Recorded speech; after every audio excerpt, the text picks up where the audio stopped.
Okay.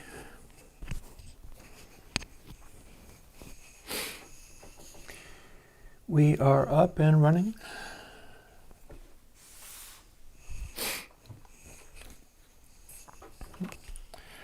Darn it, I can't reach anything.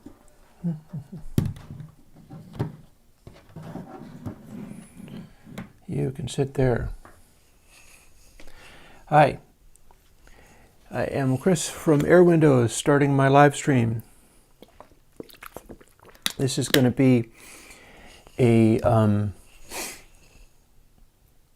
coding stream, coding Preponderant. Nobody's here at the moment, and that's because, I lie. Somebody's here. Lorenzo's here. People are showing up. I was a little bit late. I've been really fried recently, so me being late to start streaming, whatever. I do have some new stuff to show, but we're going to work on Preponderant too. Let's see. What the hell am I doing? I was wondering whether I could show the oscillator, but I bet I can't. Oh, cool. You like Channel 9. I need to pop out chat so that that could be on my screen, because that's one of the things I like to do.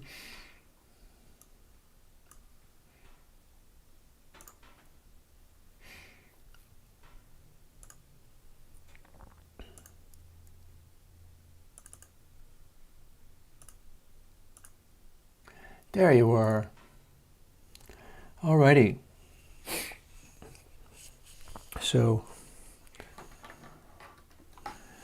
we're going to get cranking with stuff and continue working on a plugin. I have my little amplifier thingy, which I'm wrestling because it's in the way of my video deal. I do have a new thing for the video deal, however. Let me grab this. This is my mic cable. Check this out.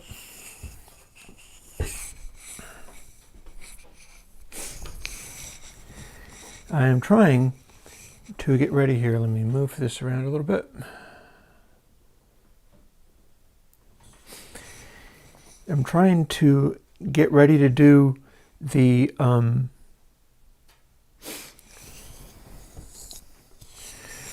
wiring physical electronics together thing.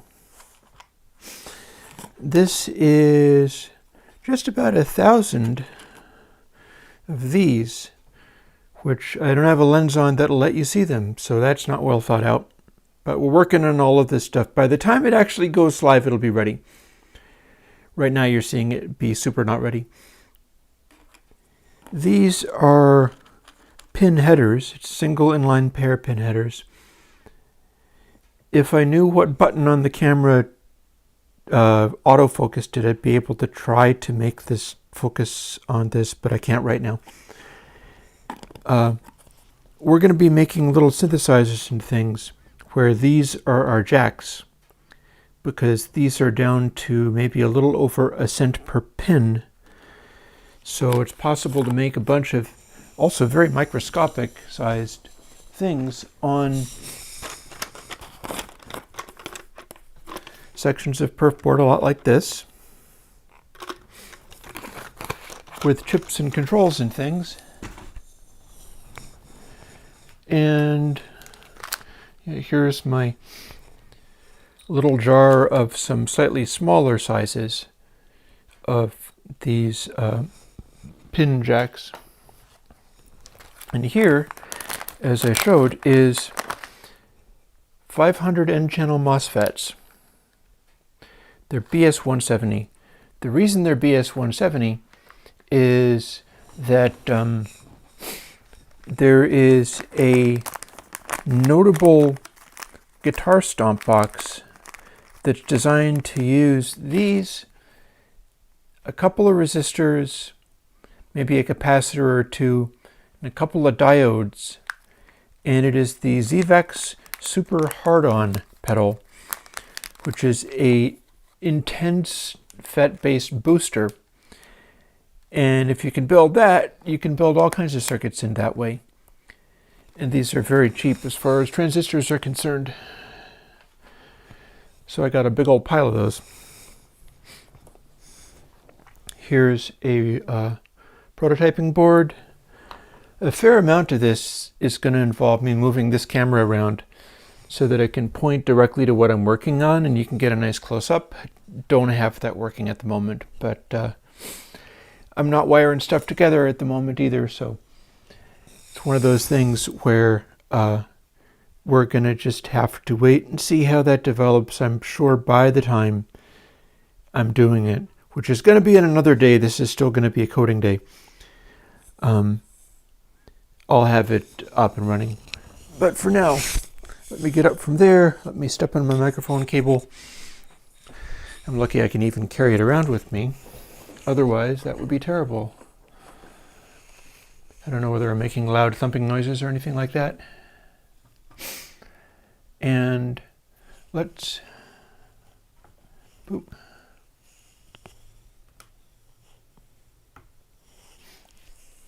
Ta-da!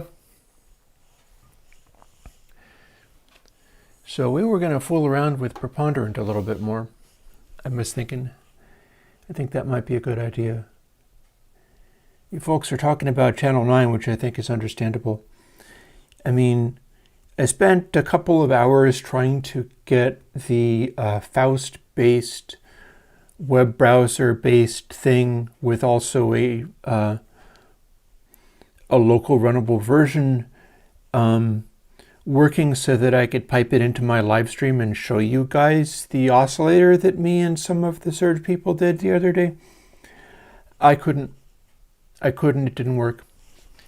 The stuff that I was using did not work on the Snow Leopard based laptop, and I'd have to mess around stuff pretty aggressively in order to get the web browser on the machine that's doing the streaming and the video stuff to also pipe in. I assumed that that would. Let's take a brief, glorious moment and find out. So this is possibly a very silly thing for me to try to do, but I'm going to try to do it anyway because why not? What's the use of doing a live stream if you're not daring to do crazy things and not knowing what's going to happen? Could be a really terrible idea. I also might be stuck trying to do this and not being able to hear a damn thing I do. That'll be colorful. But might just try and make this work. So let's see, here we are in the stream. There's the chat that's popped out. Now I try to run the web page, which you can't see unless I briefly switch over to this. At which point, that looks really weird. But let me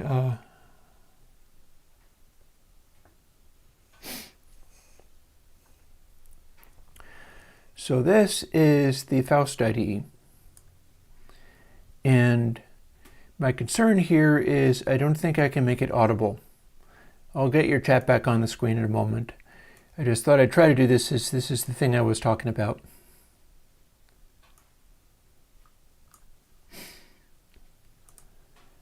I won't be able to hear it myself if I am able to do this. But I might be able to show you that there's something being done.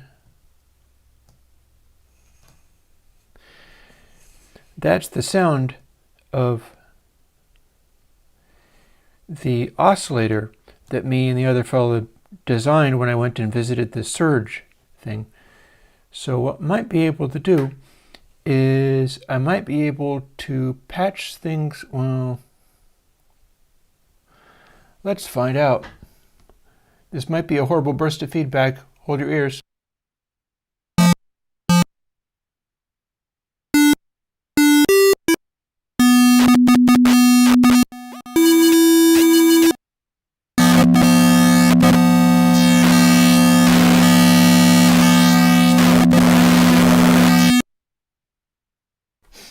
There.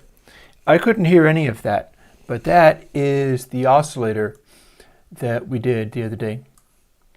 So let me close this window now. It's not very helpful for me to be able to do anything with because I couldn't hear a thing about what I was doing. But we can get back to the actual coding stuff that I was doing. I just really wanted to show you all that because that was the big exciting thing from yesterday.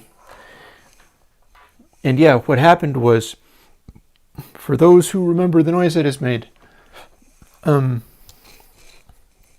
what happened was I showed up in this place, met a bunch of people who were also crazy code makers and music doers and stuff. Turns out there's one key person that does most of the actual... No, I did make my own OSC, kinda. Here's what happened. I showed up in this place, the Discord for the Surge group, and was looking over at the plugins that were included in Surge, because there's some of the people who asked me, like, is it okay if we include stuff from you? Your license says we can. And I said, yes, absolutely, go for it. And I was looking up various stuff, and I was like, yeah, this is cool. What I should do is write an oscillator on as a plugin, and then you can integrate that. And then you can use a oscillator, that would be neat, such as it would be cool if you could frequency modulate derez. Because, you know, derez has the... I'm staring at my face, that's distressing. I need to move that out of the way. There we go. You know how derez has the bit crunch there, the low bit quality that you can do? I've included it in all the others and things lately.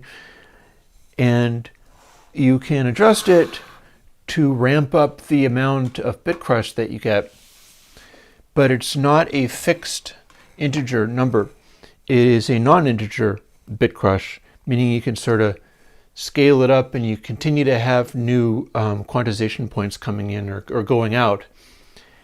And I was calling that analog bit crushing. It turns out that Native Instruments has a bit crusher that does that, but they call it crunch.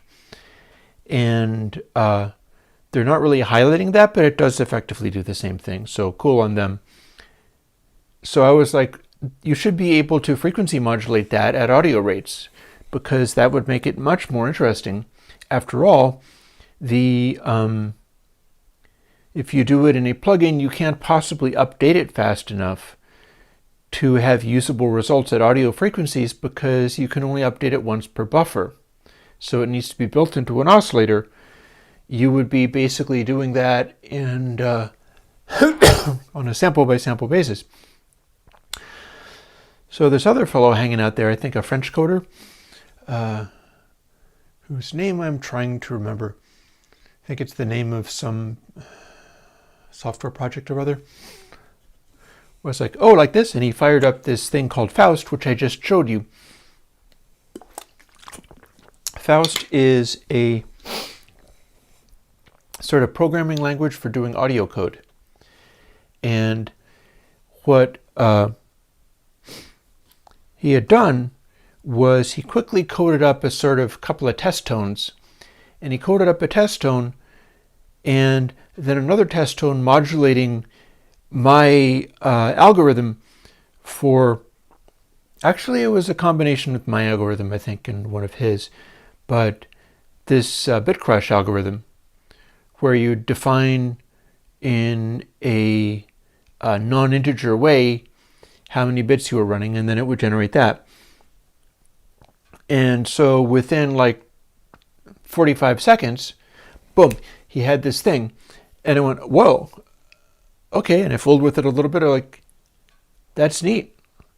I like that a lot. It needs to have, I should be able to play it on a key. How can I do this? How can I modify the frequency that it's modulating from? And he did a small change and, oh, try this. And so I did that and went, let me apply this to here. Okay, now let me apply this so that the FM is always a ratio of the actual frequency so that we can do stuff based on it not just acting like a big ring modulator all the time. And I did that, and I adjusted things to tune that in a little bit more, and we kept fooling with it. He added the keyboard playing, which I was just demonstrating. I changed it so that it would hover around 1, and I started noticing that it was doing this really interesting wave shaping effect, where it would take your sine wave and then interfere with it with the other wave coming in. But since it was on a sample by sample basis, you got some bit crushy like vertical square wave sides in there, but you also got a really interesting pile of angled lines in the waveform that you probably saw when I was doing it. And there was just a lot of potential, and it's a really easy algorithm to do. So that was exciting. And that's basically what that was, and what I very briefly played for you without being able to hear it. I'd really like to get some of these things sorted out more, but one of the things that happens is, like, I went and visited this place and saw these folks. They were asking some questions about digital audio that I was able to chime in along the basis of, I've been doing this for many years, but they were understanding things about how you do the synthesizer surge, or how you build it in, God, what's the name of that platform? Juice. They're building it in an elaborate multi-platform way on the framework Juice.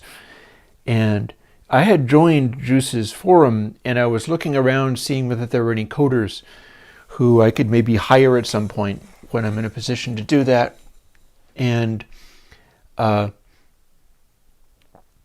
I'm going to need to hire somebody to set that up and make it work so that I can start spitting out things like audio units for the M1 and so on, or developing the kind of GUI that I used to do for mastering tools. I can do AA aesthetic. I can design this kind of stuff. I'm just completely stopped because grappling with the framework is totally overwhelming. It's huge. There's so much to it. And it's talking languages that I can't begin to understand, because I did not go to school for computer programming. So when I showed up in this place, the guy that does a large quantity of the programming seems to know this stuff inside out. I'm not sure that he knows as much about the audio part of the code, but he is very comfortable with all of that framework stuff that I find so daunting. So I thought that was really interesting. I was like, I am probably going to talk to you at some point about literally paying you to walk me through some of this stuff. And we will build open source things that I can take and run with, because as long as I have a process to follow that is in detail, I can walk through that process 200 times and port everything. But I don't have the process, and I can't get there from here. And there are people who can. And those are the people who might not know how to do something like Preponderant, which I am going to open back up now.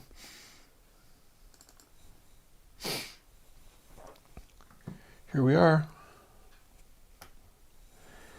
Back into the code.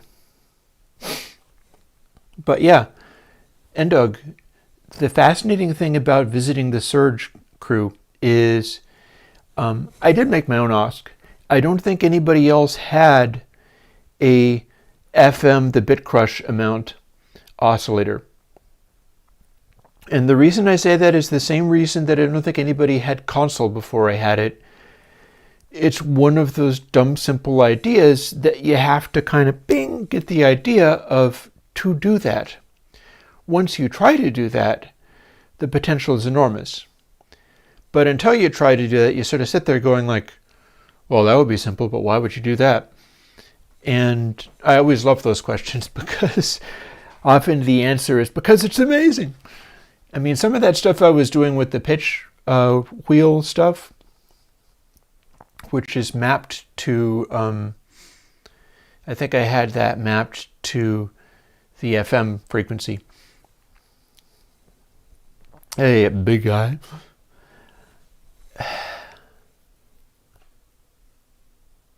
Those are the ones I like best, is the ones where the idea is just very simple and why did nobody think of this?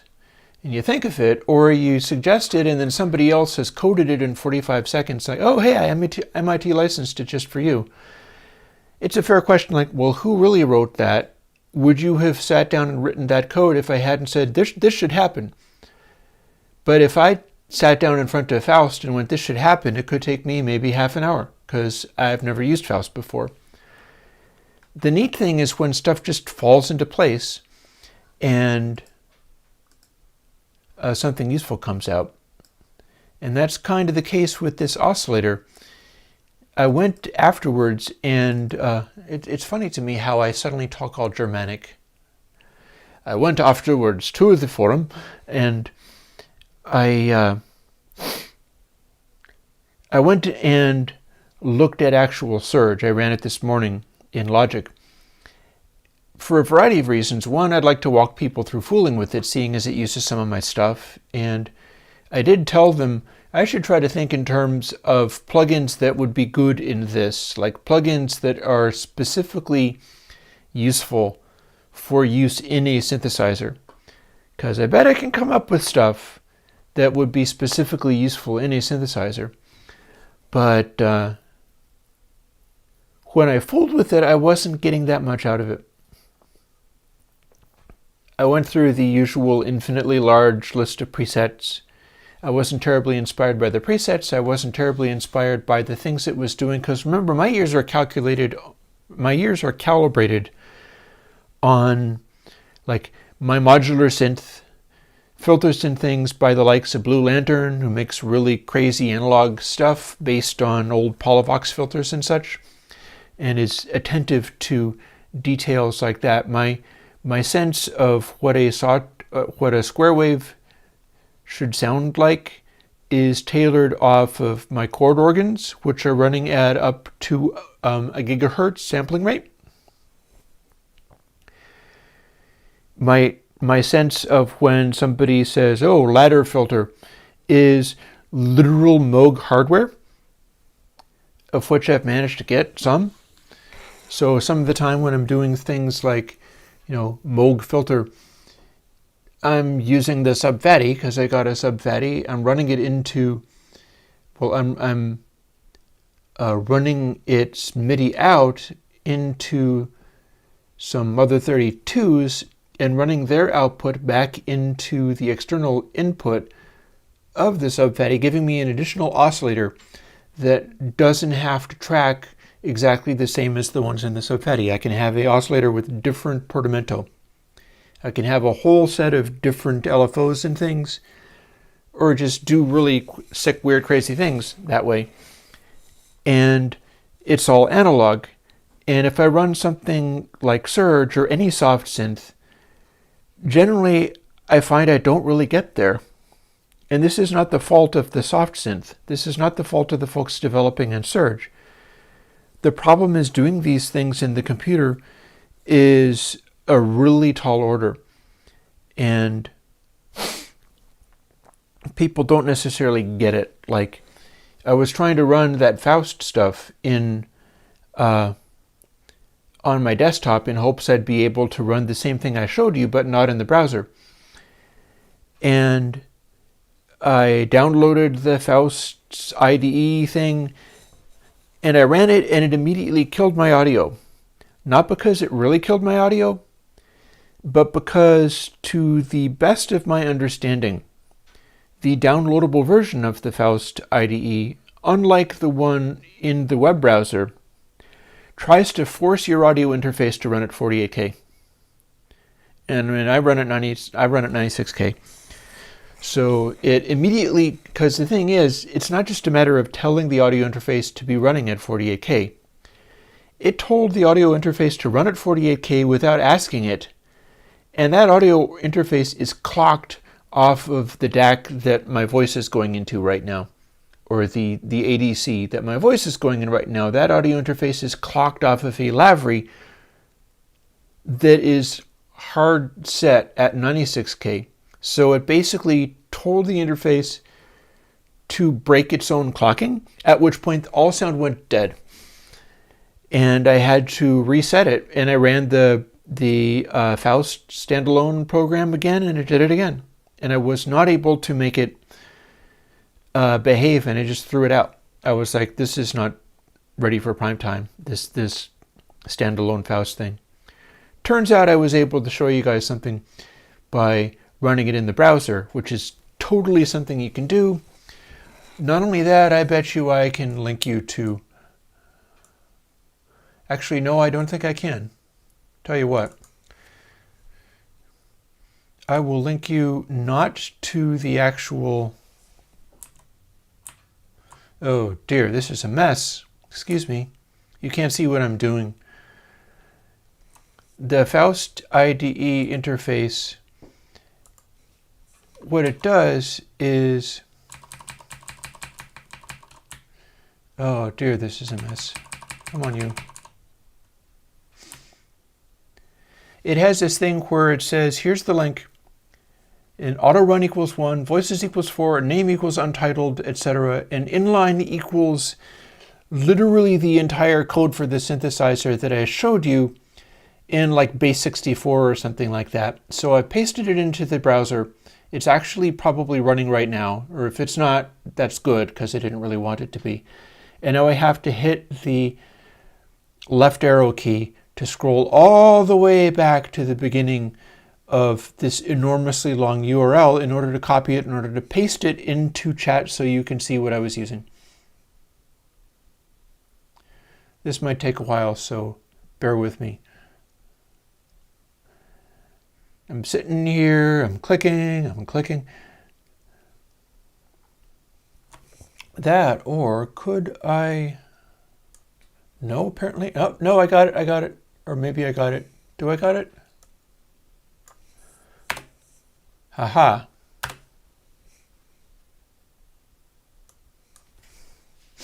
I got something I can paste for you. Did that come through? That might be what you're able to use. Hope it is anyway. I run this stream, so I should be able to paste things into it. I would hope. Yep, so that's what I did. That's what I wanted to show you.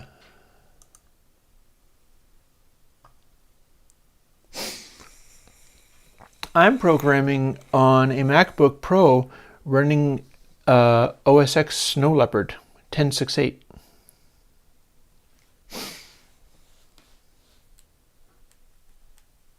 I've got some questions popping up, so I should answer those too. Let me just scoot over to OBS and make sure that I'm still streaming properly. Yep, fair enough. So Lorenzo was first. Max number of plugins? I don't know. That depends upon what you're trying to do. I mean, it really kind of is. I feel this is the lesson of like Nebula. Is you can get a great sound with really minimal processing.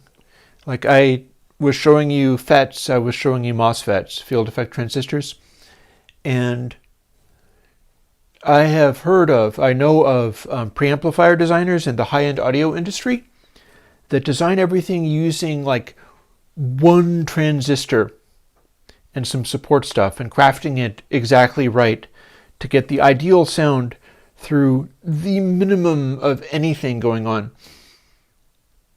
I also know of people working in the high-end audio industry that will use 10,000 resistors and capacitors and transistors and stuff. You can do opposite extremes. You can do extremely simple, or you can do insanely complicated. I think the mid-ground is what gets you in trouble. Now, mindbenders.com That whole sample rate thing has become even more interesting when I started working with the aliasing control. Because, yep, Nelson Pass did that. Bo knows what's up. But it's not the only one, because Jeff Rowland in the Coherence 1 preamplifier is the one I originally heard about, and that's like 20 years or more ago. Regarding the 48K versus 96K, firstly, blindfolded tests are dumb. It's not interesting to confine all of your judgment around only the stuff that you can most repeatably hear. Sometimes you have to make judgment calls on stuff that you're only hearing 1 in 6. So what you do is you listen to stuff 18 times and you go, about 3 of those times I felt I should do a tiny little bit of this, therefore let me do a tiny little bit of this. And you go from there. It's like mixing or something. There's an art to this. This is not about nothing that I can't repeatedly falsify counts. You got to be able to wing it and go with it. And then you have the humility to recognize that part and go like, well, I can't really prove that. I winged it. I went with it. I tried to dial stuff in until it felt right to me. And I'm trying to narrow it down even though I can't really pin down what's happening. And if I'm able to do that, maybe I'll listen to things 10,000 times using the same thing and will come to really appreciate what I did versus becoming increasingly dissatisfied with it. But yeah. Now, one reason students could prefer 48K to 96K might be, and this is an argument that's raised by like some of the low sample rate CD quality only guys. There are some things in favor of some of the stuff they said, but they're going about it all wrong. Like what I'm increasingly finding is that 96K is really helpful as far as giving you some space between aliasing and artifacts like that. But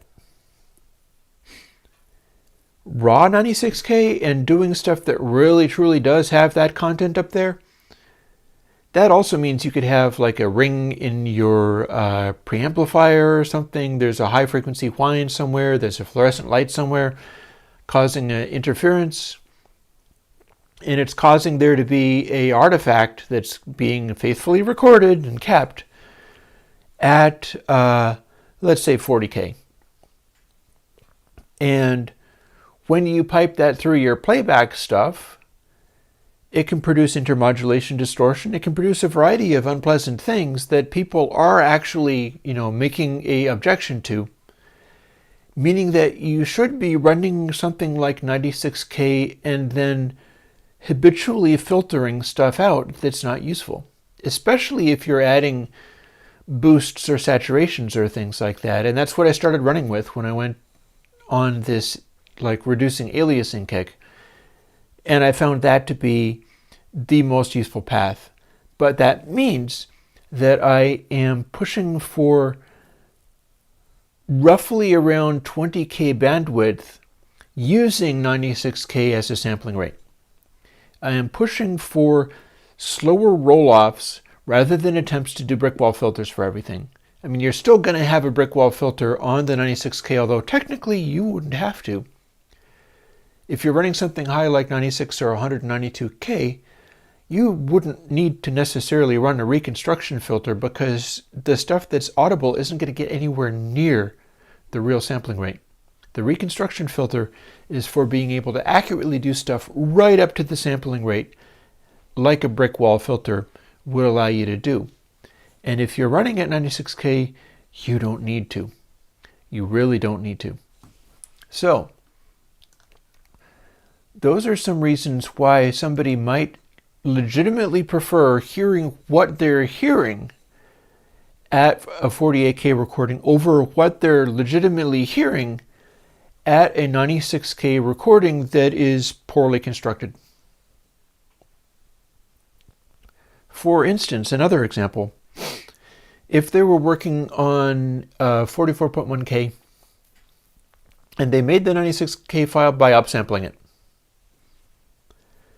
you could easily wind up with some funny artifacts and unpleasant things going on there.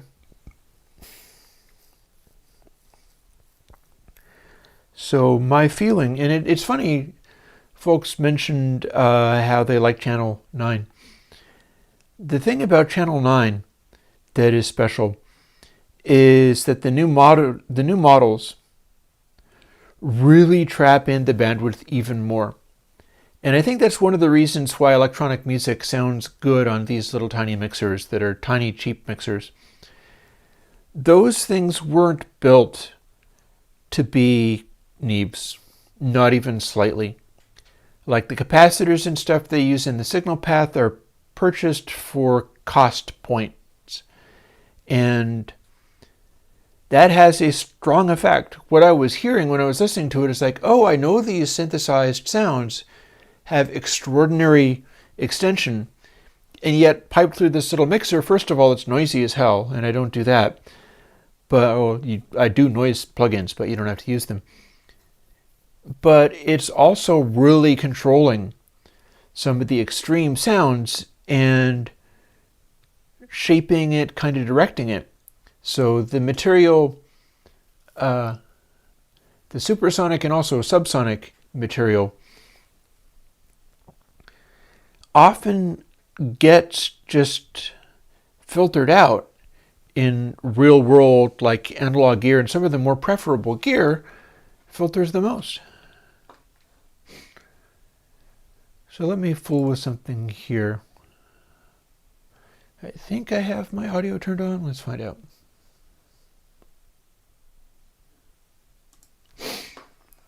Preponderant. If I don't, I can soon turn it on.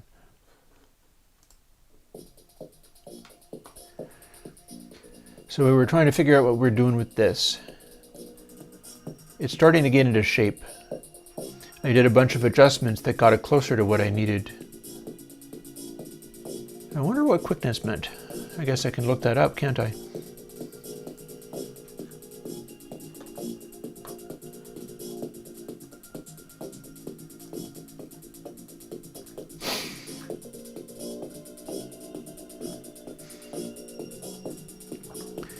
If I'm a little snuffly, I apologize. My sort of physical health kind of wanders about. The harder I push, the more I kind of go splat from time to time. So, what did quickness mean? Preset amount.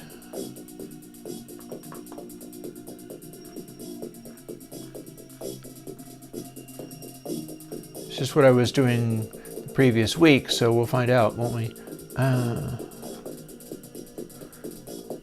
Okay, amount is preset amount times Fab's input sample.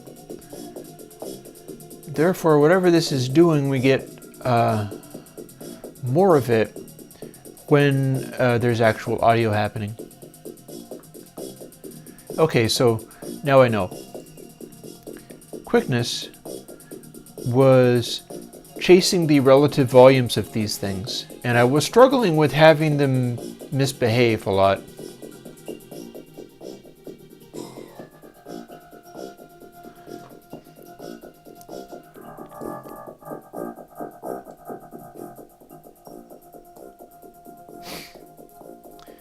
I don't want them to misbehave.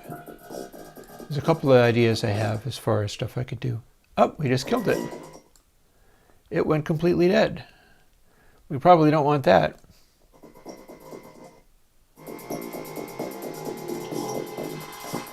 Let's see what we can do of blowing this thing up by moving these controls around randomly. Let's kill the plugin. More quickness.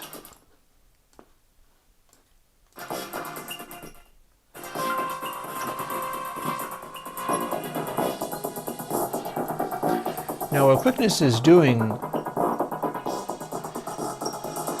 is it's manipulating the speed at which these various bands adjust each other to try to balance out.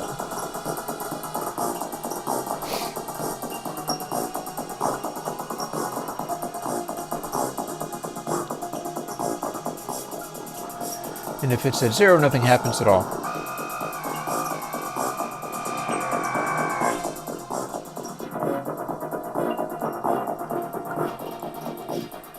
clearly able to make it be really loud. We're getting kind of boosty, and we're getting a kind of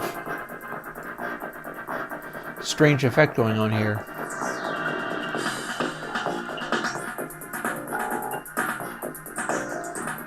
That's a good place to find a hi-hat.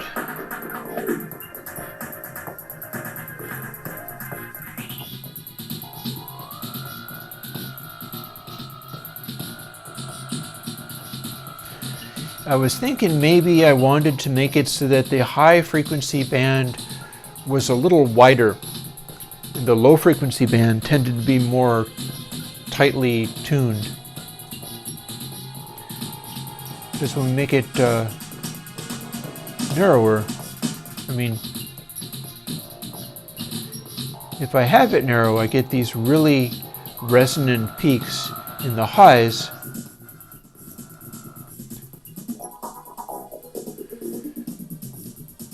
But it feels like the lows aren't quite as resonant as that. Like, this is a very ringy kind of sound, but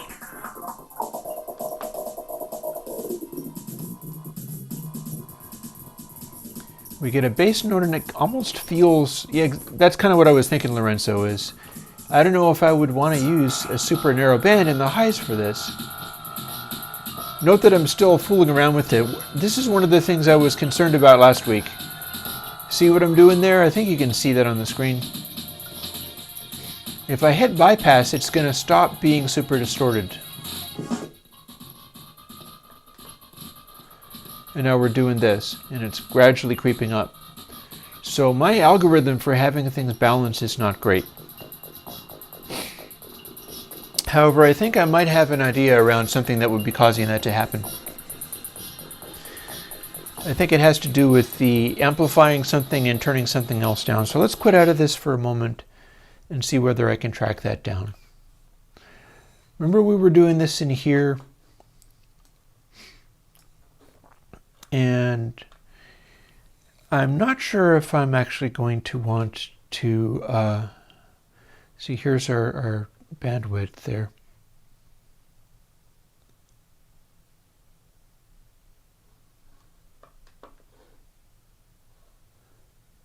High number means less narrow. Lower number means wider. Therefore, if I maybe did, these are all being assigned the same value, but I can update them a little bit. And one side effect is we could reverse the thing by simply making the faders cross.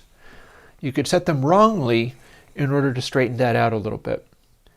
But for now, we've got these very large numbers that could be a really tight bandpass.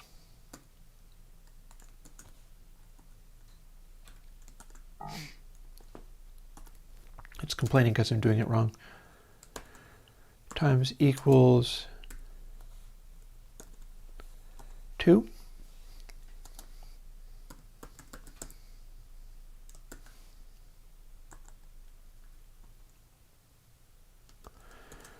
Times equals, let's call it 4.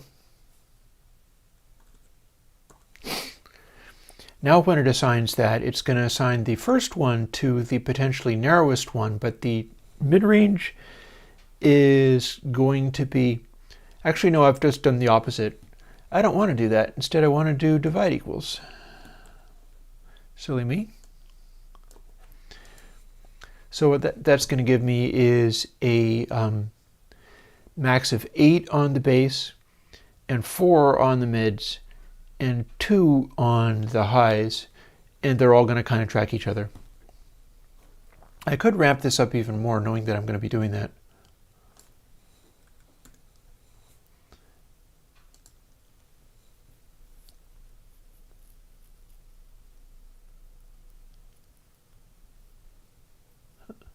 Oh, MindBenders is not able to be in the chat anymore? Okay, well, by all means, I'll answer.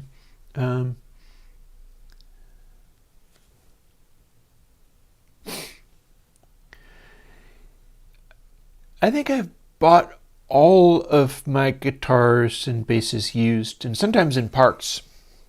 That might be changing because I have a goal for, like, I'm going to be saving up, and by next year I'm going to get a Chapman stick, and I will sample it.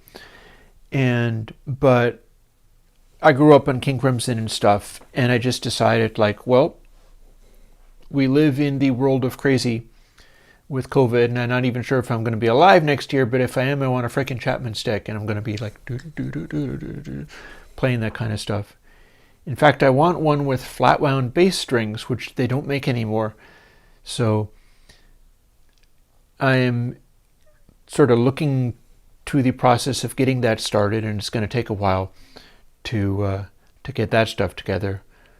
That I would be getting new, not necessarily, partly because you don't really find them used all that much, and they're still really expensive when you find them used, and partly because, kind of like Moog, I like supporting Moog because I like them being out there doing stuff, and I like the idea of, like, look up Chapman stick While My Guitar Gently Weeps, if you would like your mind blown by a virtuoso performer. And it's not Tony Levin, it's another guy. But these instruments are really quite amazing. That's something I would get new. All the other stuff, no, never. Always used. And always Franken instruments.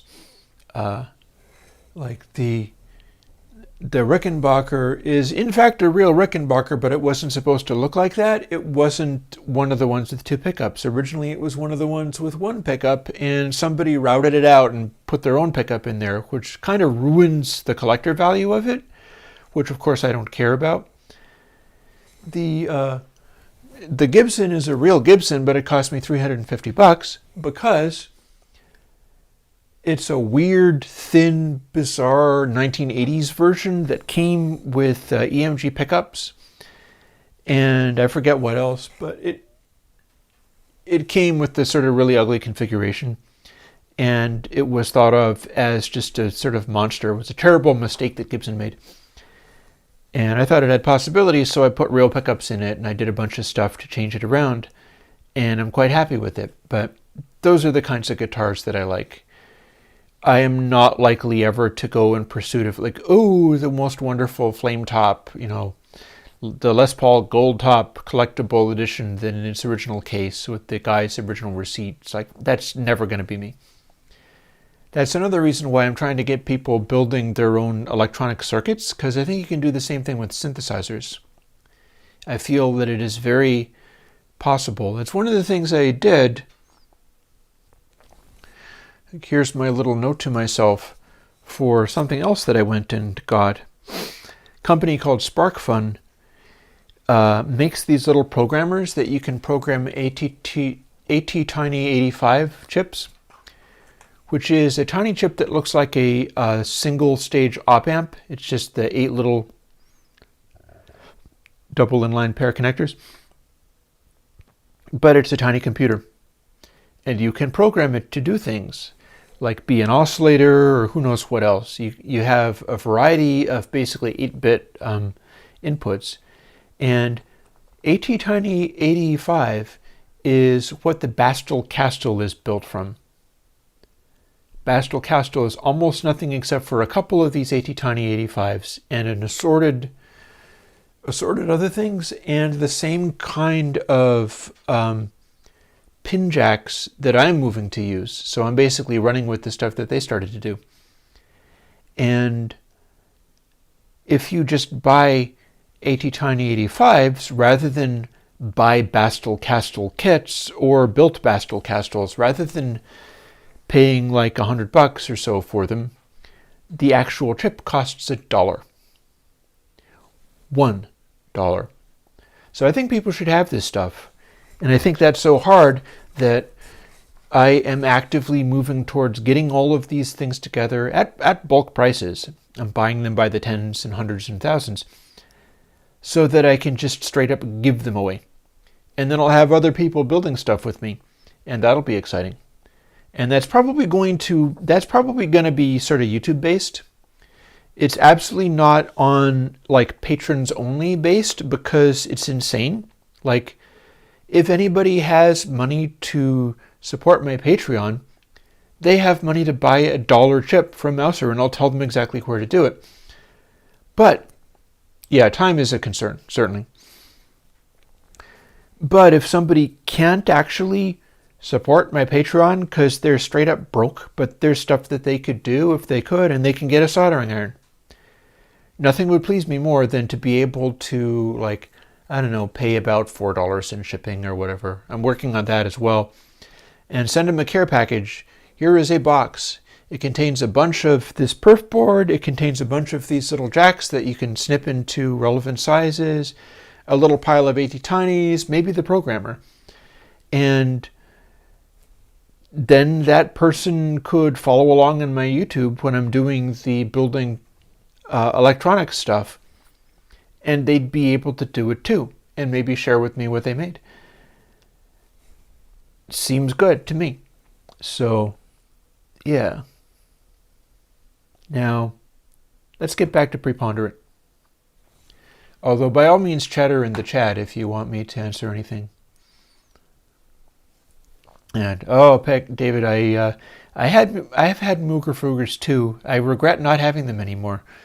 They were pretty awesome.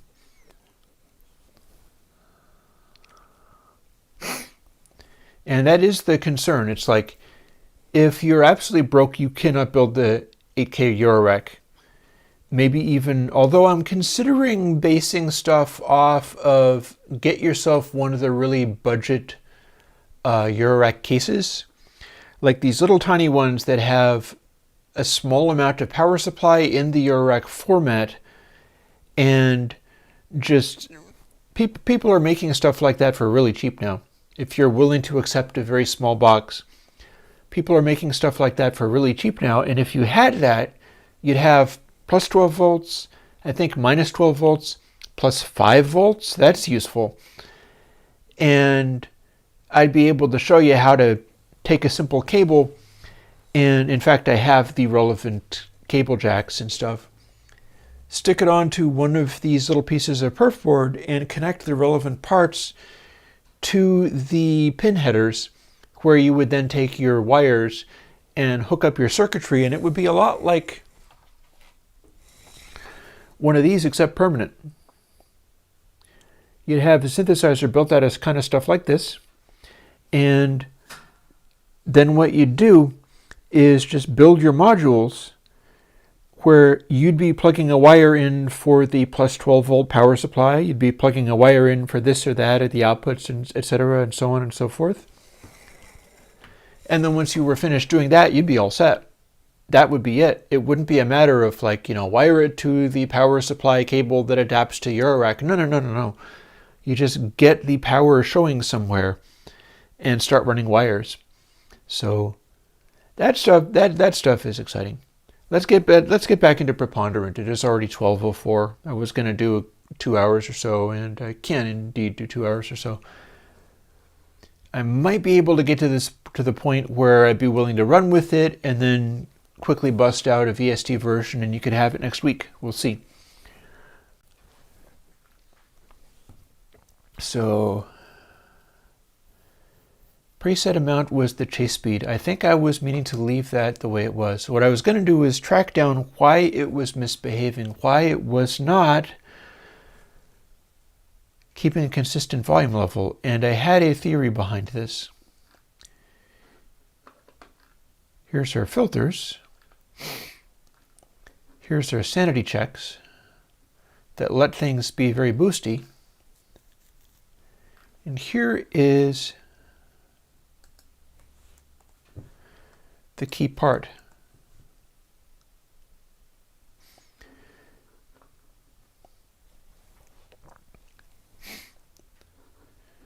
So we're tracking these levels, and we're cutting back the amount, which is, everything is kind of scaled. Further questions? Let me catch these while they're going.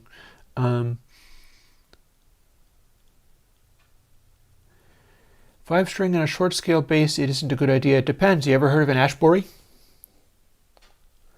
it could totally be a good idea if you like that sort of thing. Because here's the thing. 5-string in a short scale bass is effectively the same thing as doing like ultra mega short scale. And Ashbury is a tiny little bass that has rubber strings. So it's the deadest sounding thing you could possibly imagine. And a 5-string short scale with a low B is going to be the deadest, floppiest sounding strings you could possibly imagine. So if you had like round wounds on it, that might sound pretty freaking weird, but that doesn't make it bad. And one of the things I'm interested in about the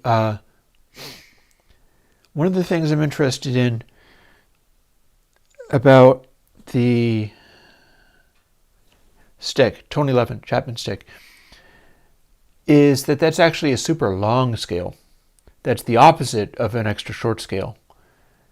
And with them going for the round wound so much lately, for many years now, you can't get them with flat wounds anymore, which makes me sad, but I'll just have to figure out a way of doing it. I described it to the guy that I talked to at Chapman, that it's the difference between a vibraphone and a kalimba. And he was like, oh, yeah. Playing bass lines like those King Crimson bass lines on the stick, it really is not the same. If you have a super long scale round wound, it's a glorious sound. It's an absolutely glorious sound, but it's not the same.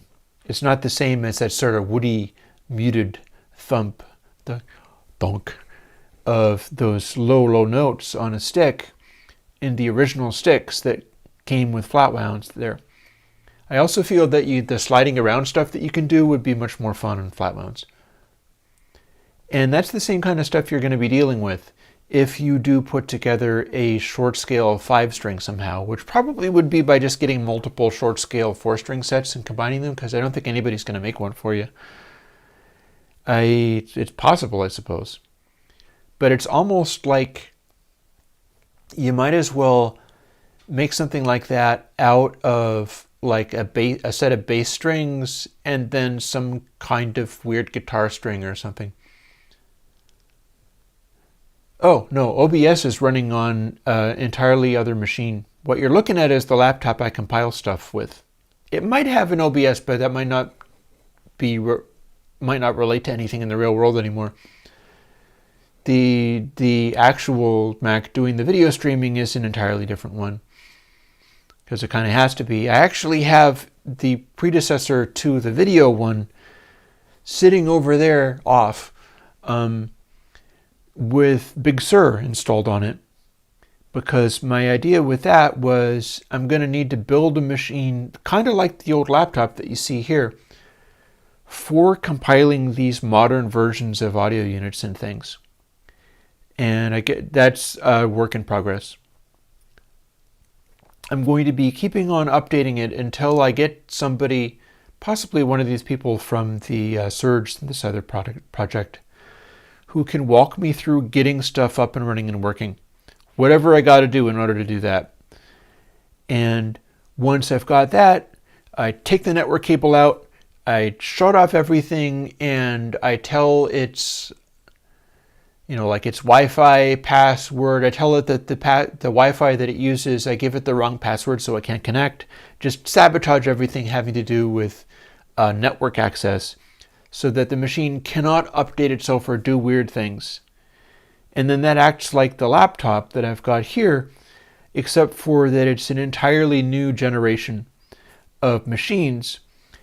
And I'll move stuff over to do an additional layer of compile. It'll be a lot more work, but that's kind of a given. But the point would be setting it up in such a way where it's functioning on newer stuff, and I can lock it down and have it be invariant. Then I only need to follow detailed instructions. And I'll be able to go through, and as I always do, I do have a Discord server, but it's pointless because nobody is actually using it. I don't really use it, so nobody else is particularly interested in using it either.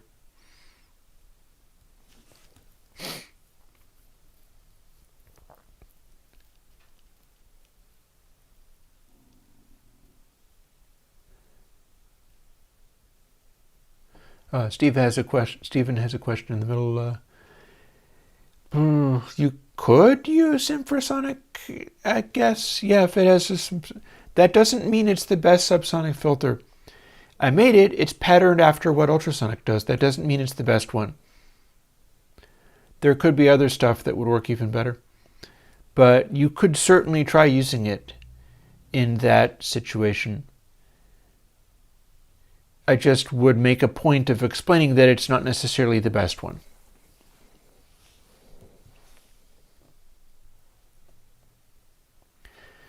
Why do we not have a competent open source DAW? The closest you've got to really spectacularly good would be Reaper, which is not really open source.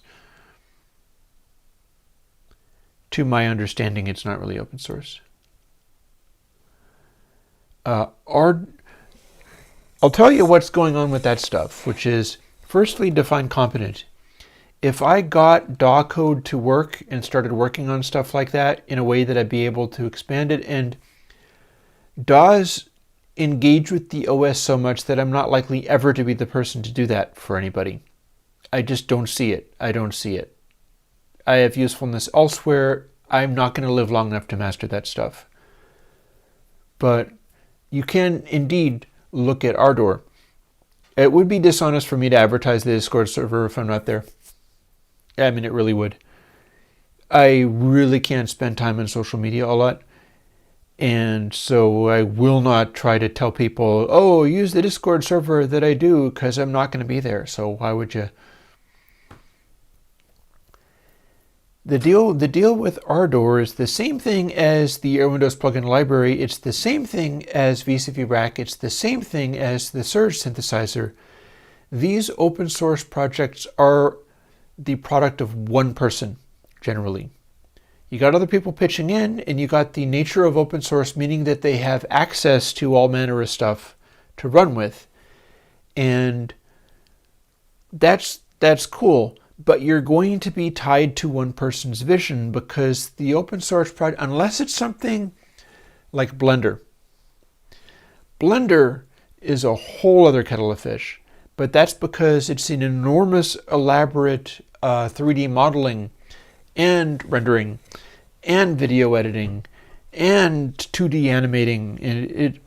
Blender exploded to become an enormous kit of everything you could possibly want to do. You can probably do mixes in Blender. I'm not sure, but I wouldn't be at all surprised. Oh yeah, I did this mix. Rather than using Logic Pro, I used Blender. You can certainly do video editing, nonlinear video editing in it. And the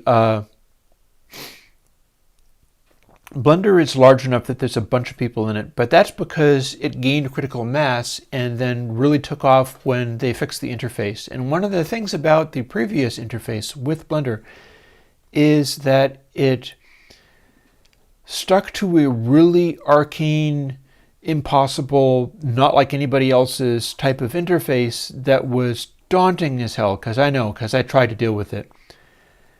Because it was like the one person runs it kind of thing, except for a small